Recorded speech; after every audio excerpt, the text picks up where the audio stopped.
Hi sir, నమస్తే. Hello Anwar sir, how are you? Good to see you again. తరచుగా ఇలా కూర్చోవడం చాలా హ్యాపీగా ఉంది. నాకు అదే మిమ్మల్ని మళ్ళీ మళ్ళీ చూస్తుంటే నా కెరియర్ మంచిగా అప్ అవుతుంది అనే ఫీలింగ్ ఉంది. అంతే, హ్యాపీ. జనవరి మధ్యలో ఫిబ్రవరి ఒకటి మిస్ కొట్టాం, అంతే. మార్చిలో స్టార్ట్ అయిపోయింది. మార్చ్లో స్టార్ట్ అయింది, మళ్ళీ ఒకటి రాబోతుంది నెక్స్ట్ క్రేజీ కళ్యాణం అని, అదొకటి మళ్ళీ కలుస్తాం. దాని తర్వాత ఈ నగరానికి. So 2027, 26 is good. మధ్యలో బ్యాక్లాగ్లన్నీ క్లియర్ అవుతూ ఉన్నాయి వన్ బై వన్. ఒక దశలో ఒక ఇంటర్వ్యూలో చెప్పారు, డబ్బులు సంపాదించుకోవడానికి స్క్రీన్ మీదకి వస్తున్నాను అని. ఈ సినిమా కూడా అలాగే అనుకోవచ్చు. డెఫినెట్లీ. అంటే నేనేంది అంటే I'm having a lot of fun while doing it sir. అంటే ఏది చేసినా కానీ ఐఎమ్ ఎంజాయింగ్ ద ప్రాసెస్. ఒక సినిమా సెట్ మీద ఎడిటింగ్ చేసిన లేదు అంటే just to be around a film set అన్నది నేను అదృష్టంగా భావించేవాడిని. అంటే అట్లీస్ట్ ముందు ఆపర్చునిటీ లేని టైంలో. సో ఇవాళ నాకు I'm getting paid for it అంటే ఇట్స్ విన్ విన్ సిచ్యువేషన్ అనమాట. So I can't complain for sure. I'm very happy. Tarun భాస్కర్లో డైరెక్టర్ ఉన్నాడనే సంగతి అందరికీ తెలుసు. యాక్టర్ ఉన్నాడనే సంగతి మీకు ఎప్పుడు తెలుస్తుంది? నాకంటే ముందు విశ్వాక్ సేన్కి, విజయ్కి తెలిసింది. ఎందుకంటే వాళ్ళకి సీన్ ఎక్స్ప్లెయిన్ చేసేటప్పుడు ఏదైతే మళ్ళీ చేయి అన్నారు. సో చేసినప్పుడు బాగా చేస్తున్నాను అనేసి విశ్వాక్ గుర్తుపెట్టుకున్నాడు, విజయ్ గుర్తుపెట్టుకున్నాడు. సో విశ్వాక్ వచ్చేసి సైదుల్ క్యారెక్టర్ ఫలక్నామా దాస్లో ఇచ్చినప్పుడు ఐ వాజ్ వెరీ హెసిటెంట్ అనమాట.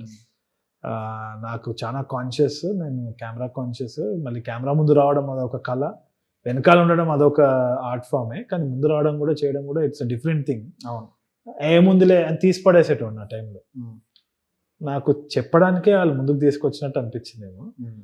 Falaknuma Das was one, and then Vijay చేసిన మీకు మాత్రమే చెప్తా వాజ్ వన్. నాకు ఎక్కడ అనిపించింది అంటే, నాకు ప్రైమరీలీ కీడాకోలా చేసేటప్పుడు ఐ రియలైజ్ దట్ ఓకే, నాకు కూడా ఒక ఇంట్రెస్ట్ ఉంది. ఆ క్యారెక్టర్ రాసేటప్పుడు ఇట్లా రాయొచ్చు, ఇట్లా చేయొచ్చు కదా, ఇట్లా చెప్తే బాగుంటుంది అని దాంట్లో ఇన్వాల్వ్ అయిపోయి చాలా సెల్ఫిష్గా ఆ క్యారెక్టర్ రాసుకున్నాను. సో నాకు అప్పుడు అనిపించింది 100% I have a inkling for acting. కీడాకోలకి ఇప్పటికీ తరుణ్ భాస్కరే best option? I think so sir. అంటే నాకు తెలిసి నేను రాసుకుంది నా కోసమే అనిపించింది. నాన్నతోటి I mean I wrote that character because I love my father's attitude. అది నాకంటే I would be selfish to portray that. అది I feel that. New genre డైరెక్టర్లు అందరూ వచ్చినప్పుడు సినిమా మారుతుంది అన్న హోప్ ఉంటుంది. అంటే మనం చాలా సినిమాలు చూసి వచ్చి ఉంటాం, కమర్షియల్ మీటర్లో చాలా సినిమాలు వచ్చుంటాయి. దాన్ని బ్రేక్ చేయాలి, మనం కొత్తగా ఏదైనా చెప్పాలి అన్న థాట్తోనే వచ్చి ఉంటారు ఏ డైరెక్టర్ అయినా సరే. మీకు అది ఎంతవరకు సాధ్యమైంది? అది కావాలనేసి బ్రేక్ చేయాలన్న ఉద్దేశంతో అయితే రాలేదు. ఇప్పుడు ప్రీవియస్ ఇంటర్వ్యూస్ కూడా చెప్పింది అదే అనమాట. ఒక బ్లిస్ఫుల్లీ ఇగ్నరెంట్, అంటే ఈ సినిమా ఫీల్డ్లో ఉన్న గ్రామర్ ఇది అని తెలియకుండా కొన్ని బ్రేక్ చేయడం అన్నది జరిగింది. And those are accidental discoveries. కానీ I'm very happy that it happened. ఎందుకంటే దాని తర్వాత నాకు ఈ నాలెడ్జ్ తెలవడం, ఇప్పుడు ఈ లైట్లు పెట్టి ఇట్లా చేయాలి, లేదు అంటే గ్లామరస్ ఉండకపోతే జనాలు చూడరు, ఈ కాస్ట్యూమ్ ఇప్పుడు హెయిర్ ఇట్లా అని ఉండొద్దు, ఇట్లా జరపాలి అన్నది నాకు ముందు తెలియదు. ఎట్లుంటే అట్లా తీసేద్దామని. ఇప్పుడు తెలుసుకున్న నాలెడ్జ్. కానీ ఏది అవసరం ఏది అనవసరం అన్నది I have more wiser decision. కొన్ని అయితే మనం ఇంకా ఆనవాయితీగా వస్తుంది కాబట్టి జస్ట్ పెట్టడం వితౌట్ లాజిక్ పెట్టేస్తూ ఉంటాం అనమాట. Some decisions are made like that on the film set. ఇది ఇట్లానే చేయాలి అంటే ఎందుకు అంటే వాడికి తెలియదు, చేస్తున్నారు చేయాలి అంటే. But I come from that perspective which where I don't know కదా. సో నేను క్వశ్చన్ ఎక్కువ అడిగే వరకు దాని వెనక లాజిక్ లేదంటే తీసి అవతల పడేస్తాయి. ఒక ప్రొడ్యూసర్ వచ్చి మంచి అమౌంట్ ఇచ్చి ఒక కమర్షియల్ సినిమా 4 పాటలు 5 ఫైట్లు ఒక ఇంట్రడక్షన్ డాన్సులు ఇలా చేసి పెట్టమంటే చేస్తారా? చేస్తే అది నా లాస్ట్ సినిమా అవుతుంది కాబట్టి వాళ్ళకి లాస్ట్ సినిమా అవుతుంది, నాకు లాస్ట్ సినిమా అవుతుంది కాబట్టి చేయాలి. నాకు అది రాదు, నేర్చుకుంటున్నా. దాని వెనకాల ఉన్న రీజనింగ్ కూడా నాకు ఇప్పుడిప్పుడే అర్థమవుతుంది. It's a work in progress ఏమో. And as I mature I will probably get into it. నాకు కాన్షియస్గా 100% నమ్మకం, అంటే ఫేక్ కాన్ఫిడెన్స్ లేకుండా సార్ నేను చేయగలుగుతాను అంటే ఐ టేక్ దట్ లీడ్. కానీ వాళ్ళు డబ్బులు తీసుకొని మళ్ళీ హుసేన్ సాగర్లో స్విమ్మింగ్కి వెళ్తా అనడం నాకు వద్దులేండి, ఎందుకు వచ్చింది. సరే, డైరెక్టర్గా అక్కర్లేదు, హీరోగా హీరోగా అసలు జీరో. నేను తీసుకొని తీసుకోను. నా మీద నాకు అంత నమ్మకం అవుతుంది. అంటే నేను ఆ కమర్షియల్ మీటర్కి సెట్ అవ్వనన్న నమ్మకం నాకైతుంది. నన్ను సెట్ అని నేను అనుకొని ఓవర్ కాన్ఫిడెంట్గా చేసినా ఎవడు చూడరన్న నమ్మకం నాకు. సో నేను not yet, but eventually as I grow as an actor are a director maybe they will come a converging point ఏమో. కానీ ఇప్పటికైతే ఐ డోంట్ సీ దట్. అసలు ప్రతి 10 ఏళ్ళకి ఒక సినిమా వచ్చి మొత్తం ఇండస్ట్రీ సినారియో మొత్తాన్ని మార్చేస్తుంటుంది. అప్పట్లో శివ కావచ్చు, ఖైదీ కావచ్చు, ఆ పెళ్లి చూపులు కావచ్చు, అలా ఒక్కొక్క దశలో ఒక్కొక్క సినిమా వచ్చి షేక్ చేస్తుంటుంది. మళ్ళీ మనం రీథింక్ చేయాలేమో, రీరేట్ చేయాలేమో, మళ్ళీ మన ఐడియాలజీ అంతా పక్కన పెట్టి కొత్తగా ఏదైనా రాయాలేమో అనిపిస్తుంటుంది కదా. అలా మిమ్మల్ని డిస్టర్బ్ చేసిన సినిమా ఏంటి ఈ మధ్య కాలంలో? It was obviously Arjun Reddy and Dhurandhar. I think they are tent poles. ఎందుకు అంటే డ్రామాలో అంత ఇంటెన్స్గా కూర్చుంటారు జనాలు అన్న భయం ఉంటుంది మనం రాసేటప్పుడు ఫస్ట్. నాకు ఎందుకంటే రామ్ కామ్ చేయడానికి రీజన్, బడీ కామెడీ చేయడానికి రీజన్, దాని తర్వాత క్రైమ్ కామెడీ చేయడానికి రీజన్ కూడా కొంచెం భయపడ్డా నేను. వితౌట్ కామెడీ, ఒక హ్యూమర్ లేకుండా ఒక కాన్వర్జేషన్ని మనం హోల్డ్ చేయగలుగుతామా అంత సీరియస్ ఇది? దాన్ని థియేటర్లో 150 రూపీస్ ఇచ్చి చూడగలుగుతారా అన్న థాట్ ఉండేది ఎప్పుడు నాకు. అంటే థియేట్రికలీ సస్టైన్ చేయగలుగుతామా అన్న జోన్ నుంచి when I saw Arjun Reddy and Dhurandhar recently also, I realized people pay a lot more to actually sit and watch drama without comedy, intense emotions. They want to feel the character, go in that drive. Confidence నాకు ఈ 2 సినిమాలు చూసి వచ్చింది. They have fundamentally changed the way I write also. In fact, by the time Arjun Reddy came in, నాకు ఈ నగరానికి ఏమైంది అయిపోయింది. And దాని తర్వాత I wanted to definitely do drama like what Sandeep was doing. Or Bharat Kamma is also a very good friend. I love his drama writing as well. And mana Aditya Dhar right now for Dhurandhar, whatever. నాకు ఇప్పుడు 100% confidence అయితే వచ్చింది that I'm going to shift away from comedy at least in the next 2 years or so. ఇప్పుడు రాసుకున్న subjects అయితే తీసేస్తా, but after that I'm definitely going to dwell in to drama. So yeah, impact అయితే ఈ 2 సినిమాలు చేసింది. కానీ ఇప్పుడు ఒక కథ రాసుకోవడానికి సంవత్సరాలు పడుతుంది. అలా ఇష్టపడి రాసుకున్న కథలను కూడా పక్కన పెట్టేంత అంత స్కోప్ ఉందా మీకు? 100% సార్. అంటే ఇప్పుడు బేసిక్గా మనము there are 14 to 17 stories and ideas that I have in the bank.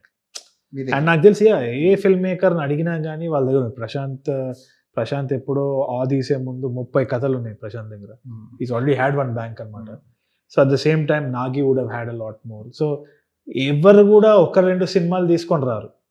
So ఒక బ్యాంక్ ఆఫ్ ఐడియాస్ ఉంటుంది, ప్రతి ఒక్కరికి స్టోరీ ఉంటుంది. అట్లా నాకు ఒక 14 ఉన్నాయి, 15 ఉన్నాయి.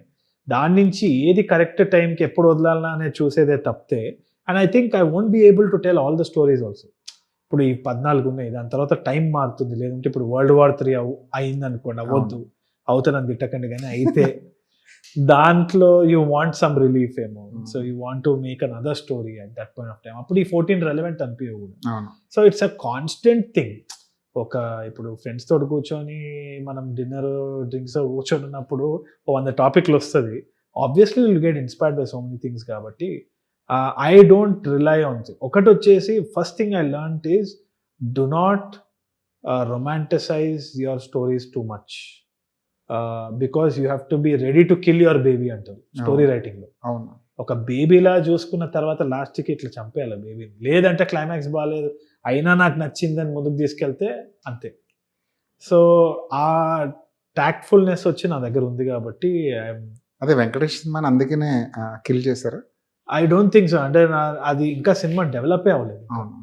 It was not in the right meter. అదేదో ఇప్పుడు కమర్షియల్గా నాకు ఫ్యాట్ పే చెక్ వస్తుంది, లేదు అంటే కమర్షియల్గా అది ఓటీటీ డీల్ అయిపోతుంది అని చేస్తుంటే కనుక మళ్ళీ దాని తర్వాత ఆ జోనర్లో ఇంకో సినిమాకి నాకు ఎవరు అడ్వాన్స్ అయితే ఇవ్వదు. సో అందుకనే I'm very clear, third act climax అన్ని కుదురుగా వచ్చిన తర్వాతనే తీయాలి.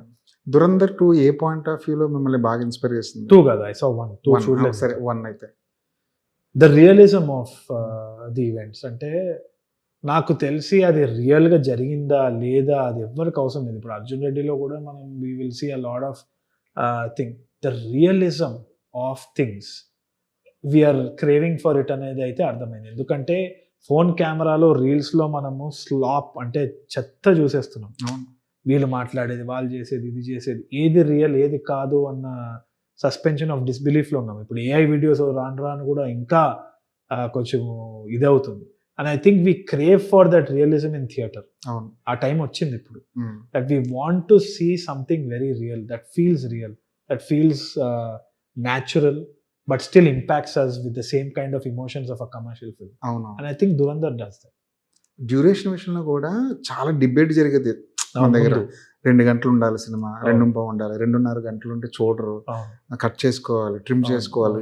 లెంత్ అయితే అసలు సినిమాలు ఎవరు ఒక ఫ్లాప్ అయితే సినిమా లెంత్ని బట్టి ఫ్లాప్ అయిపోయింది, ఇలా రకరకాలు మాట్లాడుకుంటారు.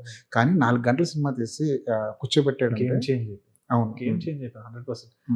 సందీప్ చేసింది కూడా తక్కువేం కాదు సార్. అంతే 3 hours film he sat at that point of time. 3 hours ఎవడు కూర్చుంటాడు రా అన్న ఉద్దేశంతో వచ్చిన అన్ని నోషన్స్ బ్రేక్ అయిపోయినాయి సార్. యాక్చువల్లీ ఒక సినిమా ఆనెస్ట్గా తీసి మనము పూర్తి స్థాయిలో if you're able to engage the audience, they will forgive everything. అవును. People want to watch a good film, forget about their life and suspend in disbelief అంటారు కదా, ఆ మ్యాజిక్ సినిమాకి ఎప్పటికీ ఉంటుంది. Pretty sure. ఇంతకు ముందు ఆ డ్యూరేషన్ కూడా స్క్రిప్ట్ రాసుకునేటప్పుడు డ్యూరేషన్ కూడా మైండ్లోకి వచ్చేదని మీకు? నేను కొంచెం ఫార్మాటెడ్గానే రాసేది. ఎందుకంటే ఒకటి కామెడీకి అది వర్కౌట్ అవ్వకపోవచ్చు సార్. కామెడీకి 2 hours కంటే ఎక్కువ, 3 hours కంటే ఎక్కువ ఫెటీగ్ వచ్చేస్తుంది నెంబర్ 1. ఎందుకంటే మీరు నవ్వి నవ్వి నవ్వి దాని తర్వాత 3 గంటల తర్వాత కూడా నవ్వడం అంటే ఇంకా మీరు పిచ్చే. 2 గంటల తర్వాత నవ్వినారంటే మీకు పిచ్చి వచ్చేస్తుంది ఇంకా. సో ఒకటి ఏంటి అంటే మీరు నవ్వుతారేమో, అండ్ దెన్ ఆఫ్టర్ దట్ మళ్ళీ అవే జోక్స్ వేసి ఒక లాఫింగ్ ఫెటీగ్ వచ్చేస్తుంది. ఆ ఫెటీగ్ వస్తే వీ కాంట్ గో ఫర్దర్ ఏమో నేను అనుకుంటున్నాను. Maybe somebody will break that tomorrow, I don't know. 3 గంటలు నవ్వించినరా అని చెప్పొచ్చేమో. బట్ నేనైతే ఐఎమ్ వెరీ క్లియర్, 2.5 hours దాటితే మాత్రం I don't think you can make people laugh. Smile కూడా ఫేషియల్ మసిల్స్ ఎక్సర్ట్ అయిపోతాయి. ఇట్లా చూడొచ్చేమో సినిమాని, ఇట్లా అని చూడలేము ఊరికి. కానీ డ్రామాకి ఆ స్కోప్ ఉంది. డ్రామాకి ఆ స్కోప్ ఉందని నేను నమ్ముతున్నాను. Yeah, for sure. Some realism ఉండి కొంచెం ఇంటెన్స్ ఉంటే, థ్రిల్లర్స్కి action, crime, drama, all these are. సరే, హీరోలు ఏమైనా మారుతారంటారా ఇప్పుడు ఈ సినారియోలో? హీరోల మైండ్ సెట్ కానీ ప్రతి ఫ్రైడే మారుతుంది సార్, అదే ప్రాబ్లం. మళ్ళీ నెక్స్ట్ ఫ్రైడే కూడా ఏదో రావచ్చు, కామెడీ జోనర్లో రావచ్చు.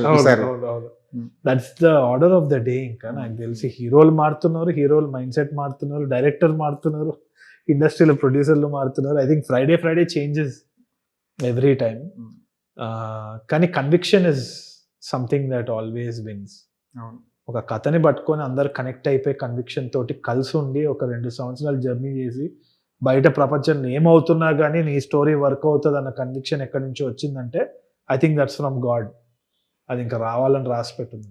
కానీ సినిమా మొదలక ముందు మనం ఎన్నైనా మాట్లాడుకోవచ్చు. కరెక్ట్. కానీ సినిమా జరుగుతున్నప్పుడు, ప్రాసెస్ జరుగుతున్నప్పుడు ఏదో ఒక సినిమా వచ్చి ఒక వరదలాగా వచ్చి మనకి షాక్ చేసినప్పుడు ఆ సినిమాలో మన సినిమా ఉందా లేదా అని క్రాస్ చెక్ చేసుకునే భయాలు మొదలవుతుంటాయి కదా. నేను అదే అంటున్నాను సార్, ఒక ఫిల్మ్ సెట్లో ఉన్నప్పుడు పక్కన ట్రంప్ పిత్తితే కూడా మనకు భయం అవుతుంది ఇక్కడ. ఎందుకంటే వాడి వల్ల అసలు ఇక్కడ మనకి ఏమేమి అవుతుందో మనకి ఏం తెలియదు. I think even if this world war we are going to get scared. ఏఐలో కొత్త డెవలప్మెంట్ వచ్చింది, ఇప్పుడు ప్రాంప్ట్ కడితే 2 గంటల సినిమా వస్తుందా అంటే కూడా భయపడతాం. కానీ ఒక్క థింగ్ ఏంది అంటే the most of the people in the film set are so fueled by passion that పక్కన ఏమవుతున్నా సరే నా సినిమా అవ్వాలి అన్న తపన ఉంటుంది ఏ ఫిల్మ్ సెట్లో అయినా. I think that works for the film. At least I have not been in film sets where they said అయ్యో ఆపేద్దాం. లక్కీగా అవ్వలేదు ఇప్పుడు వరకు. So I'm grateful. కొంతమంది హీరోలు, డైరెక్టర్లు ఒక సినిమా జరుగుతున్నప్పుడు పక్కన ఏ సినిమా వచ్చినా చూడరు. అవును, అసలు ఆ టాక్ కూడా వినడానికి ఇష్టపడరు. నేను కూడా అంతేనా? చూడకపోవడానికి అదే పెద్ద రీజన్ అనుకోవచ్చు. అదొక రీజన్. కాకపోతే నాకు ఇప్పుడు టైం దొరకలేదు. That is one thing for sure. నేను దురంధర్ 2 అయితే చూస్తాను కానీ జోన్ అవుట్ అయిపోతాను సార్. నాకు తెలిసి ఇప్పుడు ఈ నగరానికి ఏమైంది 2 నేను సెకండ్ హాఫ్ స్టార్ట్ చేస్తే ఎవడైనా సినిమా చూద్దామంటే తన్నులు అంటున్నాను. ఎందుకంటే అరే ఫస్ట్ ఇది కానీ అంట.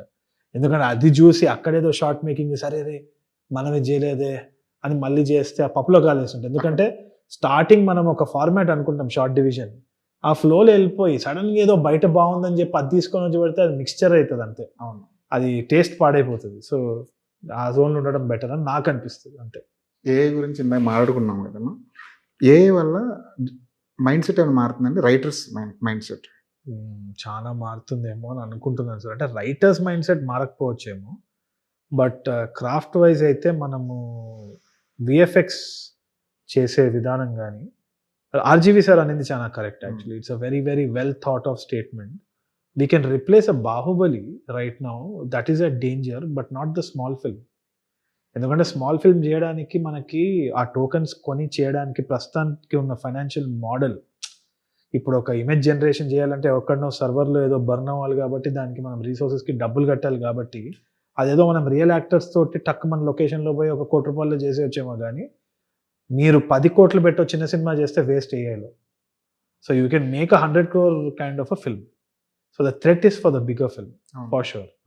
And definitely institutions have to change. VFX విధానం మారిపోతుంది.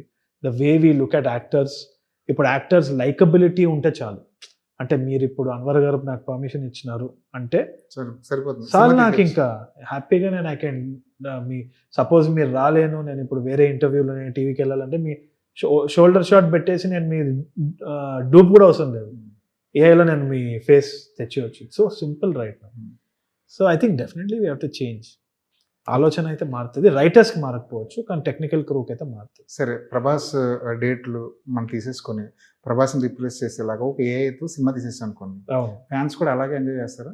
ఐ థింక్ అది త్వరలో అవ్వచ్చేమో. ఇప్పుడు already we're seeing very bad face replacements. మామూలుగా ఇప్పుడు ఎక్కడైనా మనకి విఎఫ్ఎక్స్ కావాలి అంటే అప్పుడప్పుడు ట్రాకింగ్ ఇన్ఫర్మేషన్ లేక ఫేస్లు కదిలిపోతూ ఉన్నాయి. అవి కూడా చూసి మనము ఓర్చుకొని కొన్ని సినిమాలు హిట్ అయిపోయినాయి.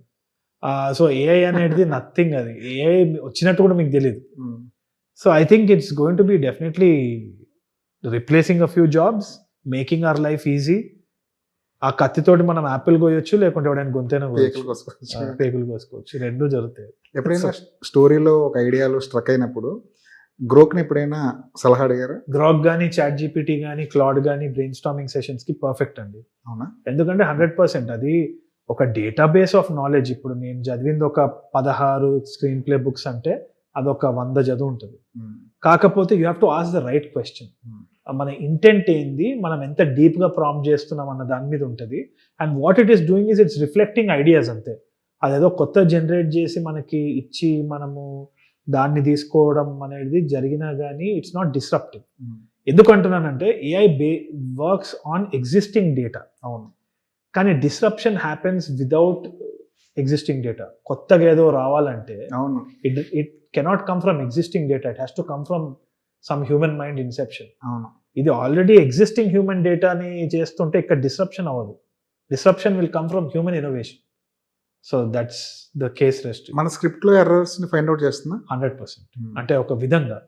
కాకపోతే నేనేమంటున్నానంటే can it be the right judge or not అన్నది నాకు ఇంకా తెలియదు. అవును.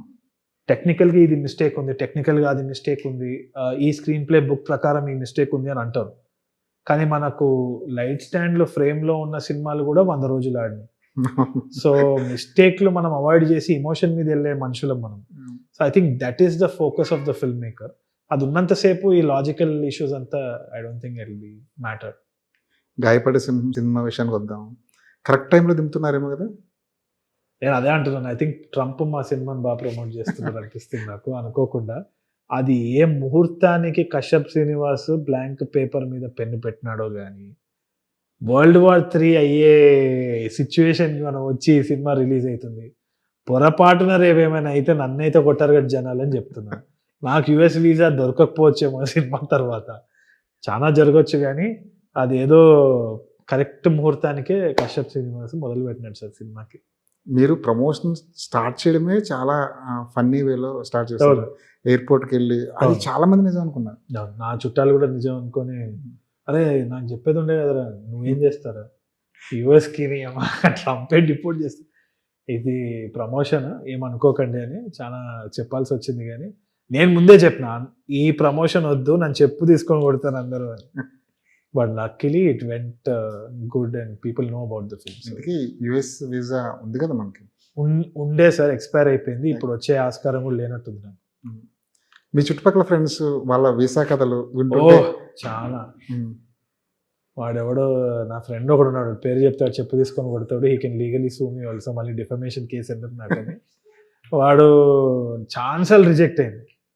అయితే ఏంద్రా అసలు ఎందుకు రిజెక్ట్ అవుతుంది, నీ ఏం తక్కువ అది ఇదేని ఒక చాయ్ కేఫ్లో కూర్చొని చూస్తే వాడు ఒఫీషియల్గా అక్కడ రాసిన ఈమెయిల్ స్టిల్ అలోన్ 16@yahoo.com. ఇదేంద్రా, ఇది యుఎస్ వీసా, నేనే రిజెక్ట్ చేస్తా కదరా. Mail ID mail ID. So అట్లాంటి సిల్లీ మిస్టేక్స్, అక్కడ పోయి తెల్లతోళ్ళు చూడంగానే మనం ఇట్లా అదిరిపోయి వచ్చిరాని ఉన్న ఇంగ్లీష్ కూడా విండో నుంచి బయటికి వెళ్ళిపోయి ఎన్నో ఫన్నీ సిచ్యువేషన్స్ జరిగినాయి. వాడి ఫోటో కాకుండా వాళ్ళ ఫాదర్ ఫోటో అటాచ్ చేసి బై మిస్టేక్, అట్లా చాలా అయినాయి, హిలేరియస్ ఎపిసోడ్స్ జరిగినాయి. So I think it's very relevant. అవన్నీ ఈ సినిమాలో ఏమైనా వాడుకునే లేదండి, అవకాశం- నాకు జరిగిన ఇన్సిడెంట్స్ అవి. కశ్యప్ కి జరిగిన ఇన్సిడెంట్స్ వాడుకున్నాడు. They are funnier, they are definitely funnier. In fact ఒక చాలా సీన్స్ లో ఆయనకి జరిగిన వాస్తవాలు he put it across very very well. Kashyap కూడా యాక్ట్ చేసినట్టున్నది ఈ సినిమాలో. యాక్ట్ చేస్తాం. హీ రియలైజ్డ్, రియలైజ్ అబ్బా నువ్వు ఈమెయిల్ కడుతున్నావా, నేను కడతా అని చెప్పేసి దుంకినాడు. కశ్యప్ లాంటి అదే యంగ్స్టర్స్ వచ్చినప్పుడు మీరు ఎప్పుడైనా రీచెక్ చేసుకుంటుంటారా మీ సెల్ఫ్, మనం ఎక్కడ ఉన్నాం, ఏ ప్లేస్లో ఉన్నాం? కాన్స్టెంట్లీ. నాకు తెలిసి కశ్యప్ అంత యంగ్ కాకపోవచ్చేమో అని నేను అనుకుంటున్నాను. మరి నేను పొరపాటు చేస్తానేమో నాకు తెలియదు, కానీ I look at Sai Martand, for sure I'm constantly checking. And ఇప్పుడు సాయి మార్తాండ్ వర్క్ కానీ మన ఆదిత్య హాసన్ వర్క్ చూసినా కానీ ఐఎమ్ కాన్స్టెంట్లీ, ఫస్ట్ థింగ్ వచ్చేసి భయం కంటే ఎక్కువ I have absolute appreciation for the art form. I'm telling you this honestly. ఎందుకు అంటే నేను I don't think I can replicate their work again, because it's a time and place and they will be different in another 5 to 10 years, and that's the beauty of things. We are evolving constantly. But do I want to go back to Pelli Choopulu? No, I want to evolve. So I don't want to go back and constantly do something that worked. I think it will never work like that. I'm only going forward. And నా ఏజ్కి తగ్గట్టు నా experiences కూడా మారుతూ ఉంటాయి. ఇప్పుడు I will be talking about family issues, I will be talking about coming of age. థిమాటిక్గా ఒక ఏజ్కి తగ్గట్టు థీమ్సే నేను డిస్కవర్ చేస్తాను. దానికి నేను ఆనెస్ట్ ఉందాం అనుకుంటున్నాను, కానీ మళ్ళీ నేను ఇప్పుడు ఊడిపోయిన జుట్టుకి విగ్గేసుకొని బ్యాక్ వెళ్ళిపోయి మళ్ళీ యూత్ అవుదామంటే నా వల్ల కాదు. అందుకే ఫెయిల్ అవుతుంది. 2 లాంటి సినిమా ఆలోచించట్లే, పెళ్లి చూపులు మళ్ళీ వెనక్కి వెళ్ళాలేమో, పెళ్లి చూపులు 2 No, not at all. Not at all. See, thematically I will always move on, but the world will be different. ఇప్పుడు ఈ నగరానికి ఏమైంది, 1 ఏదైతే ఉందో, when they are working as 4 individuals who are entering the industry, కానీ ఏన్ని 2 will be coming of age. So పెళ్లి చూపులు 2 తీస్తే కానీ, రామ్ కామ్ చేస్తే కానీ, అప్పుడు ఆ కపుల్ మధ్యలో జరిగే డ్రామా గురించి నా దగ్గర చాలా మెటీరియల్ ఉంది, అది చెప్పుకోవచ్చు నేను. So that will be the thing. కాబట్టి it will still be the same, world same ఉంటుంది, థీమ్స్ మారుతూ ఉంటాయి అంతే. ఈ నగరానికి ఏమైంది 1 తీసినప్పుడు మీరు ఎన్ని తప్పులు చేసినా భరించడానికో, ఒప్పుకోవడానికో, పర్లేదులే అని వదిలేయడానికో స్కోప్ ఉంది. కానీ ఈ నగరానికి 2 తీసినప్పుడు లేదు, అది ఉండదు. ఇది ఎందుకురా ఎట్లా తీసినావు అని గల్లా పట్టుకొని అడిగే పరిస్థితి ఉంది. ఇంకేం చేస్తావు, I'm ready for it. I don't have an answer quite honestly. ఎందుకంటే నాకు అర్థమైంది, భుజం మీద ఒక పెద్ద మౌంటైన్ వేసుకొని తిరుగుతున్నాను. కాన్స్టెంట్గా నాకు వచ్చే రిలీఫ్ ఏంటి అంటే, సెట్ మీద ఉన్నప్పుడు I'm enjoying the craft. So I know I'm doing something right every day. దాన్ని ఆడియన్స్ ఎట్లా రిసీవ్ చేసుకుంటారు, వాళ్ళకి ప్రీ కన్సీవ్డ్ నోషన్స్ ఉంటుందా లేదా, దానికో ఫ్యాన్ బేస్ ఉంది, అనవసరంగా పాడి చేసినవారు నువ్వు సినిమా అని అనే ఆస్కారం ఉందా అంటే 100% ఉండొచ్చేమో. కానీ నేను నా వంతుకైతే everyday I'm going to set and delivering the same feeling that I got for anyone. Uh a happiness ఏదైతే ఉందో కట్ చెప్పిన తర్వాత, ర్యాప్ అని చెప్పిన తర్వాత, ప్యాకప్ అని చెప్పిన తర్వాత ఏ హ్యాపీ ఫీలింగ్ ఉందో అదే హ్యాపీ ఫీలింగ్ రోజు వస్తుందా లేదా అన్న క్రాస్ చెక్ చేసుకుంటున్నా. So far touch wood it's going well. ఇంట్లో ఏమి లేనప్పుడు ఉన్న వాటితో సర్దుకొని ఒక కర్రీ చేశారనుకోండి, దాని టేస్ట్ వేరే ఉంటుంది. అన్నీ తెచ్చుకుని అన్నీ ఉండగా ఇప్పుడు చేస్తే ఆ టేస్ట్ రాకపోవచ్చు. ఈ నగరానికి ఏమైందిలో చాలా లిమిటెడ్ బడ్జెట్, లిమిటెడ్ క్రూ, మనకున్న దాంట్లో ఏదో అడ్జస్ట్ అయిపోతూ ఒక కథ చెప్పాలి. కానీ ఇక్కడికి వచ్చేసరికి మీకు మంచి బడ్జెట్ ఉంది, ఇప్పుడు ఏం కావాలన్నా ఇచ్చే ప్రొడ్యూసర్ ఉన్నారు. ఇప్పుడు ఎలా ఉంది వర్కింగ్ ఎక్స్పీరియన్స్ సెట్కి వెళ్ళిన తర్వాత? ఇప్పుడు ఎట్లుంది అంటే, మనకి ఏం కావాలన్నా అది ఎవడు ఇవ్వడని నాకు తెలుస్తుంది. అది ఏ టైంకి రాదు అనేది అప్పుడు రాలేదు, అప్పుడు రాలేదు, ఇప్పుడు రాలేదు. ఆల్వేస్. ఆ. So I feel film making కి కంప్లీట్ ఫ్రీడమ్ అన్నది ఇట్స్ అన్ ఇల్యూషన్. మనకి ఏ రోజు ఉండదు. నాకు తెలిసి పుష్పకి సుకుమార్ సార్ దగ్గర ఉండకపోవచ్చు, రాజమౌళి సార్కి కూడా ఉండకపోవచ్చు. Even for Varanasi they must be lot of limitations that he has. We always have to work with what we have, and that's the beauty of the chef, that's the beauty of the film maker. రోజు కొత్తగా ఉంటుంది. ఇప్పుడు నాకు sun rise 8 వస్తే బాగుంటుంది అంటే అది ఎట్లా అవుతుంది సార్? కాదు. సో దానికి అన్ని కుదరాలంటే కూడా it's not only about money. You can have everything in the world, but నీ విజన్ 100% రావాలంటే అది ఇల్యూజన్, అది 100% రాదు. సో ఆ ప్రాక్టికల్ సెన్సిబిలిటీ తోటే ఐఎమ్ మేకింగ్ ద ఫిల్మ్ 100%. అంటే ఇప్పుడు లగ్జరీ అయితే ఉంది, కానీ క్రాఫ్ట్లో ఎంత డిఫికల్టీ ఫస్ట్ దానికి ఉందో దీనికి అంతే ఉంది. మీరు అసలు ప్రమోషన్గా వాడేసుకుంటున్నారు ట్రంప్ని. మొన్న నిన్న ఇప్పుడు ఒక డబ్బింగ్ స్టూడియోలో ట్రంప్ గారిని తీసుకొచ్చారు. ఇవన్నీ అక్కడికి వెళ్తాయేమో అని భయం వేస్తుంది. వెళ్ళొచ్చు సార్, నాకు భయం వేస్తుంది. నాకు ఏం చెప్తలేరు, జస్ట్ చేసేస్తున్నారు అంతే. నేను ముందున్నాను అంతే. నా వెనకాల 7 గుర్రాలు ఉన్నాయి కదా, అవే నడిపిస్తున్నాయి షో అంతా. నాకు అసలు ఏం తెలీదు. బట్ మా పవన్ సాధినేని మీద నేను నమ్మకం పెట్టుకొని కూర్చొని ఉన్నా. ఏం చేస్తాడో చూడాలి. ట్రంప్ ఏమైనా అంటే నేను పవన్ ఫోన్ నంబరే ఇస్తాను. ఇమీడియట్గా ఏం చూడబోతున్నావు తరుణ్ భాస్కర్ నుంచి? ఈ థైలాండ్లో న్యూక్ పడిందని అయితే చూడొద్దని అనుకుంటున్నాను. అది చూడకుండా చాలు. సాఫీగా సాగిపోయింది థైలాండ్ షెడ్యూల్. వాపస్ వచ్చినారు, హార్డ్ డిస్క్లు అన్ని సేఫ్ ఉన్నాయన్న న్యూస్ వస్తూ చాలా. అక్కడ ఎలా ఉంది సార్ థైలాండ్లో? అపారెంట్లీ అక్కడ కూడా ఇప్పుడు ప్రస్తుతానికి gas and fuel is big issue అండి. కానీ నాకు తెలిసి రీసెంట్గా దే అలౌడ్ ఈస్టర్న్ కంట్రీస్ అన్నిటికీ కూడా స్ట్రేట్ ఆఫ్ ఇది what ever wear ever the channel of gas is coming in open up చేస్తున్నారని న్యూస్ అయితే వచ్చింది. అది ఎంతవరకు కరెక్టో తెలియదు. సిచ్యువేషన్ స్టేబుల్ అని అంటున్నారు. అక్కడ పోయిన తర్వాత ఏమైనా బాంబు వెళ్ళిందంటే నాకు తెలియదు. అదే నా టెన్షన్. బటర్ఫ్లై ఎఫెక్ట్ చూసారా? ఎక్కడో ఏదో జరిగితే అదే మొత్తం చుట్టూ తిరిగి మన వరకు వస్తుందని అదే అయ్యేటట్టుంది. సరే సార్, ఇన్ని టెన్షన్ల మధ్యలో ఉన్నారు ఆడియన్స్ అందరూ. ఈ టెన్షన్ అన్నిటికీ రిలీఫ్ గా మనం సినిమా తీద్దాం అని అనుకుంటున్నాం. తరచు ఇలాగే సినిమాలు చేయండి సార్. యాక్టర్గా, డైరెక్టర్గా మీ స్టఫ్ మాకు కావాలి, మీ టాలెంట్ మాకు కావాలి. Thank you sir. తరచు సినిమాలు చేయండి. Thank you very much. Thank you. Always having good time with you Anwar sir. Thank you so much. Thank you sir. మిమ్మల్ని మళ్ళీ ఇంటర్వ్యూల ద్వారా కలవాలని నేను దేవుడిని కోరుకుంటున్నాను. Thank you. నేను కూడా అదే కోరుకుంటున్నాను.